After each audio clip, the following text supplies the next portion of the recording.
material has Poisson ratio 0.5.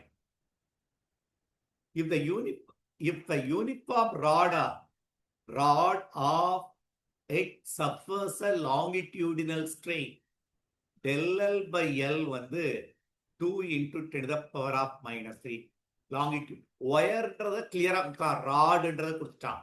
Then the percentage change in volume del V by V கேட்டிருக்காங்க.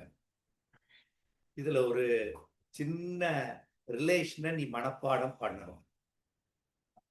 ஆமா, Young's மாடுலஸுக்கும் bulk மாடுலஸுக்கும் ஒரு relation உண்டு. அதுல இருந்து நம்ம del L by Lக்கும் del V by Vக்கும் ரிலேஷன் இன் டேர்ம்ஸ் ஆஃப் என்ன term? Sigma is called Poisson ratio.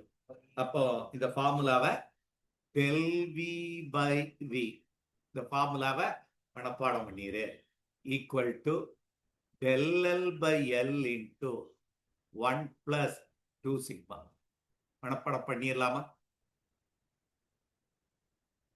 இந்த ஃபார்முலா எதுல இருந்து டெரைவ் பண்ணிருக்காங்கன்னா Young's modulus is equal to K into 1 minus 2 sigmaன்ற ஒரு ஃபார்முலால இருந்து டெரைவ் பண்ணது. இது யங்ஸ் மாடுலஸ்க்கு பல்க் மாடுலஸ்க்கு உள்ள ரிலேஷன். அதுல இந்த ஃபார்முலா டெரைவ் பண்ணிருக்கு. del V by V equal del L by L into 1. இதுல மைனஸ் வரும், இதுல பிளஸ் வரும். இப்ப ஆன்சர் என்ன? நேரா போட்டு del L by L எவ்வளவு? 2 into 10 to the power of minus 3. 1 plus 2 into 0.5. சரிதானா? 0.5 is 1 by 2.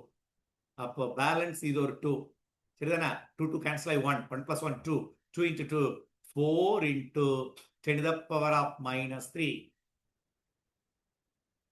Percentage change. So del V by V percentage அப்படிதானே into 100. அப்ப என்ன கண்ணு வரும்? 0.4%.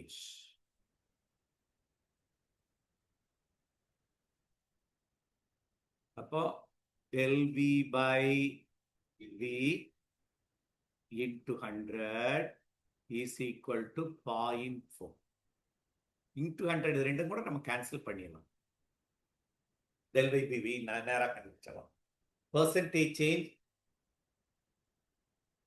so del V by V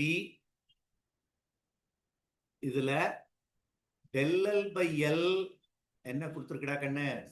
லாங்கிட்யூடினல் strain கொடுத்திருக்கு. அப்ப அதுலயே நம்ம என்ன வந்துடணும்? பெர்சன்டேஜ்னா இன்டு 100 நம்ம போட்டுறோம். அதனால 0.4 வந்துச்சு.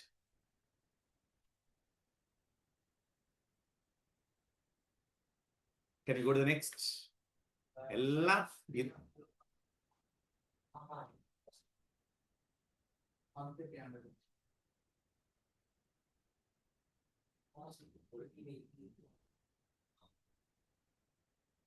அப்போ இது del V by V percentage is equal to the percentage தான் இங்க மல்டிப்ளை 100 ஆகுது. 0.4. அண்டர்ஸ்டாண்ட்?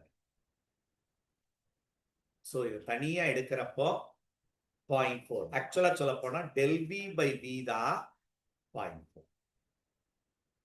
V by V வந்து 4 into 10 to the power of minus 3. del V by V is 4 into 10 to the power of minus 3. 4 into 10 to the power of minus 3. அப்ப del V by V percentage தான். Okay, அடுத்தது போ.